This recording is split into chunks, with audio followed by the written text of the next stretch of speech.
durhaka. Siapa orang tua durhaka? Orang tua durhaka adalah, kata Sayyiduna Umar bin Khattab, orang tua yang gak mau ngajarin anaknya baca Al-Quran. Ini orang tua durhaka nih. Gak ngenalin anaknya Al-Quran.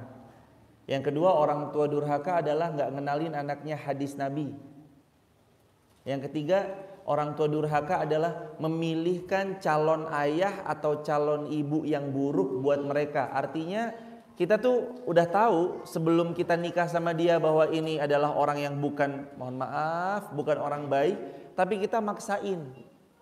Udah tahu dia tipikal-tipikal yang gak paham agama, gak ngerti sholat, gak bisa A, gak bisa B, gak bisa C dalam amal soleh yang Allah telah wajibkan padanya, tapi dia sengaja dengan lalai meninggalkannya. Tapi kita sengaja nikah sama dia. Itu termasuk bagian daripada orang tua durhaka, karena nyiapin calon bapak atau calon ibu yang buruk buat keturunannya. Terus yang keempat, orang tua durhaka itu termasuk diantaranya orang tua yang gak pernah mau mengajak anaknya dalam beramal salih. Jadi dia beramal salih buat dirinya sendiri, anaknya gak pernah diajak. Pokoknya dia sholat, saya mah sholat buat diri saya sendiri, anaknya gak pernah diajak. Saya majelis ilmu buat diri saya sendiri, anaknya gak pernah minimal di-spill. Atau minimal kalaulah anak kita gak ikut datang ke majelis ilmu, kita yang ikut memberikan ilmu itu sama mereka. Hadirin jamaah yang dirahmati Allah. Nah, kali ini kita mau bahas tentang mendidik diri sendiri. Yang pertama, ada setidaknya 5 poin soalan mendidik diri sendiri. Yang pertama, gimana supaya kita mampu didik diri kita sendiri sebelum nanti kita didik anak-anak kita, didik keluarga kita, didik orang-orang di sekitaran kita. Poin yang pertama banget, didik diri kita untuk ikhlas. Poin 1, ikhlas. Poin 1 hadirin, ikhlas. Didik diri kita untuk ikhlas. Ikhlas dalam beramal salih, ikhlas dalam sholat, ikhlas dalam zakat, ikhlas dalam melaksanakan puasa Ramadan. Yang 97 hari lagi insya Allah kita ketemu sama puasa Ramadan. Ikhlas dalam segala kebaikan, latih diri kita buat ikhlas. Termasuk perintah Allah dalam Al-Quran, surah Al-Bayyinah ayat yang kelima, وَمَا أُمِرُوا إِلَّا لِيَعْبُدُوا اللَّهَ مُخْلِصِينَ لَهُ الدِّينَ.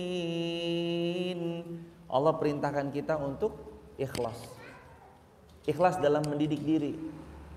Salah satu subnya 1.1, ikhlas mengakui kesalahan. Kalau orang tua salah, ini nasihat buat saya juga, nasihat buat kita bareng-bareng. Akui kalau kita salah, jangan gengsi sama anak. Kadang orang tua kan gengsi banget ya. Gak bisa, kamu yang salah, kamu harus nurut bunda. Boleh jadi kalau kita renungi pas kita sebelum tidur, kita bilang sama diri kita sendiri, kayaknya anak saya kasihan ya, saya yang salah, saya yang ngomel-ngomel mulu. Anak saya mah padahal ngelakuin kesalahannya sepele, cuman mungkin saking emosionalnya kita marahnya sampai bentak-bentak, kita marahnya sampai ngebuat anak kita takut. Maka akuin kesalahan walaupun sama anak. Nak, mama minta maaf ya. Nak, umi minta maaf ya. Nak, abah minta maaf, bapak minta maaf, ayah minta maaf. Akui kalau kita salah, akuin salah. Jangan dikit-dikit anak yang salah, padahal kesalahan itu ada di kita. Maka 1.1, ikhlas mengakui kesalahan. 1.2,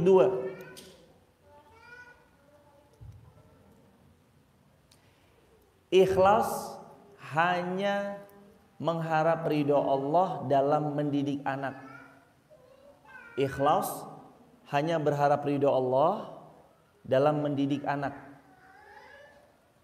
Jamaah yang dirahmati Allah, kadang orang tua, mohon maaf, lebih-lebih kalau nggak punya ilmu, mereka tuh condongnya, kamu hutang budi ya sama saya, dicatat, di caps lock, tulis besar-besar. Anak kita, ini dari sudut pandang kita sebagai orang tua, anak kita sampai kapanpun tidak pernah hutang budi sama kita. Tapi saya kerja keras, saya cari nafkah, saya menyusui 2 tahun, yutimma radha'ah, saya sempurnakan susuan saya.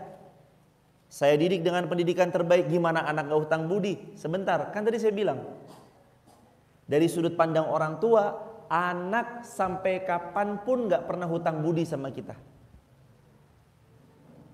Jadi buang jauh-jauh, kamu hutang budi sama mama ya. Kamu harus bayar setiap air susu yang kamu minum. Kamu harus bayar setiap peluh keringat yang gak ada. Anak tuh gak ada hutang budi. Yang ingin dia hadir dalam rumah tangga kita siapa? Orang tua. Yang ingin anak hadir dalam rumah tangga kita dan suami siapa? Kita. Begitu 2 tahun diuji belum punya anak, ya Allah berikan keturunan. Begitu udah dikasih, malah dibilang kamu ngutang budi sama saya. Nggak ada. Sudut pandang orang tua harus diganti nih. Anak sampai kapanpun tidak pernah hutang budi sama kita, walau kita telah habiskan 65 tahun, 70 tahun, 80 tahun untuk menghidupi mereka. Anak tuh sampai kapanpun gak ada hutang budi sama kita.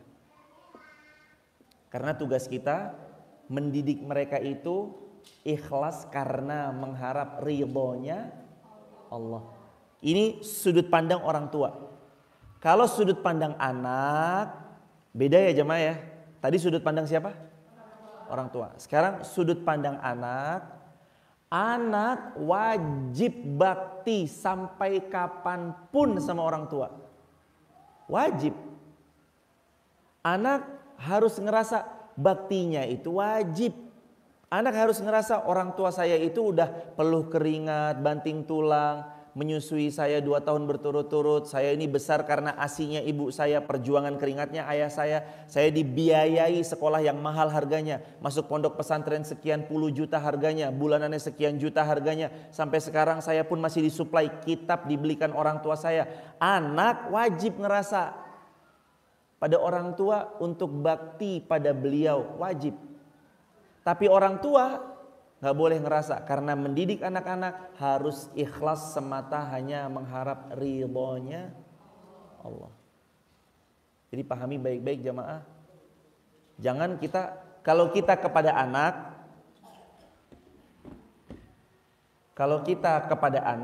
pakai kacamata point of view-nya kita sebagai orang tua. Tapi kalau kita kepada orang tua kita, jangan pakai point of view orang tua. Kita kepada orang tua kita pakai point of view kita sebagai seorang anak. Jangan salah ya, tersalah lagi. Begitu kita bilang sama orang tua, ibu denger ya, Ustadz Irfan bilang, gak ada saya utang budi sama ibu. Salah, keliru. Kalau kita ke anak kita point of view-nya sebagai orang tua, kita ke orang tua kita point of view-nya sebagai seorang anak. Jadi poin yang pertama, ikhlas apa? Ikhlas mengakui kesalahan. Poin yang kedua, 1.2 apa? Ikhlas mendidik mereka karena Allah. 1.3,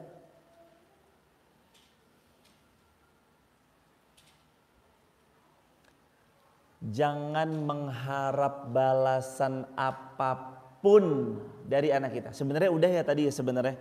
Cuman ternyata di sini jadi sub yang nomor 3. Jangan mengharap balasan apapun dari anak kita. Gimana pun yang pengen punya anak siapa?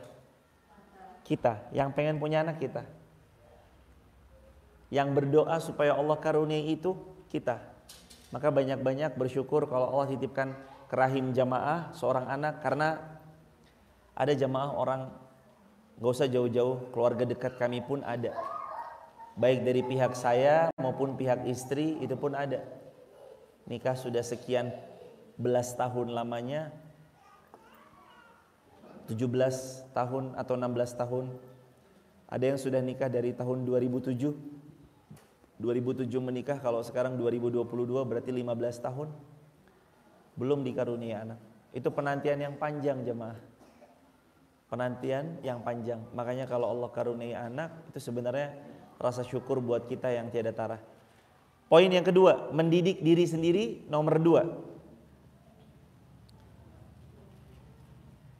mari jadi role model untuk mereka, untuk anak. Mari jadi teladan. Gak ngerti role model, teladan deh. Role model apaan tuh role model? Teladan. Mari jadi teladan untuk anak. Yang tadi kita baca, atamurun nasab. Ibu mohon izin, putrinya atau putranya boleh dibersamai hadirin? Atau ada gurunya ibu, mohon maaf. Oh iya, siap. Gak apa-apa, Masya Allah, jazakumullah khair. Ayo jadi, itulah ibunda hebatnya anak-anak kecil. Irfan, seorang Irfan gak bisa ngatasin anak-anak kecil. Yang bisa ngatasin guru TK-nya. Ayo anak soleh, sini, sini, sini. Maka jangan hina silet tidak tajam, karena silet menurutmu tak mampu mengupas buah kelapa. Jangan kamu kira kampak itu tumpul, karena kampak tak mampu mencukur kumis. Tapi silet dan kampak akan tajam kalau digunakan sesuai dengan fungsinya masing-masing. Kalau saya disuruh ngajar anak-anak TK, up. Kalau saya milih up. Makasih banyak, ada guru-gurunya yang hebat yang lain nanti membersamai. Saya biar yang udah di atas SMP aja yang membersamai. Tapi itu uniknya dalam Islam. Jadi mohon maaf ya jamaah, jangan nyepelein peran. Setiap kita tuh punya peran. Guru TK dengan peran beliau yang mulia, guru SD dengan peran beliau yang mulia, guru ngaji di kampus dengan peran beliau yang mulia, guru apalagi guru-guru di universitas dengan peran beliau sebagai dosen yang mulia. Jadi masing-masing kita tuh punya peran. Maka berperanlah pada core-nya masing-masing. Insya Allah core itu yang akan mendidik sesuai dengan job, atau lebih tepatnya sesuai dengan kewajiban bagaimana dia mendidik umat, sesuai dengan jobnya masing-masing. Kita balikin ya jamaah, mohon izin insya Allah minta tolong dibersamai putranya atau putrinya, biar kita sama-sama bisa nyaman untuk membersamai dalam kajian ini dan memuliakan majelis ilmu insya Allah. Poin yang kedua, ayo jadi role model buat anak. Jamaah yang dirahmati Allah, ayatnya ayat yang tadi kita baca. Atamuruna an-nasa bil birri wa tansawna anfusakum wa antum tatlunal kitab afala taqilun. Kenapa kamu menyuruh orang lain berbuat baik? Kita tuh sering banget, kalau ayat ini bahasain gampangnya, kita tuh sering banget nyuruh orang lain berbuat baik. Tapi kadang kita lupa buat diri kita sendiri. Afala ta'qilun. Kenapa? Emang apakah kita masih punya akal, sehat akalnya, yang dengan akal itu terus kemudian Allah karuniai kita bisa memberi teladan baik? Jadi emang jadi orang tua termasuk buat diri saya, poin yang keduanya ini loh jemaah, mendidik diri sendiri gimana caranya kita jadi role model buat anak, kita jadi teladan buat anak, kita ngasih teladan buat anak. Kita tahu jemaah yang dirahmati Allah bahwa mungkin gak ada orang tua yang sempurna. Saya, istri, kita semua kayaknya gak ada orang tua yang sempurna. Tapi kita berusaha untuk jadi orang tua terbaik buat anak kita. Caranya ngasih teladan baik buat mereka. Jamaah catat baik-baik. Gak perlu khawatir besok anak kita akan jadi apa. Yang perlu dikhawatirkan adalah kita jadi orang tua seperti apa. Gak perlu khawatir besok anak kita akan jadi seperti apa. Tapi yang perlu dikhawatirkan adalah kita mau jadi orang tua seperti apa.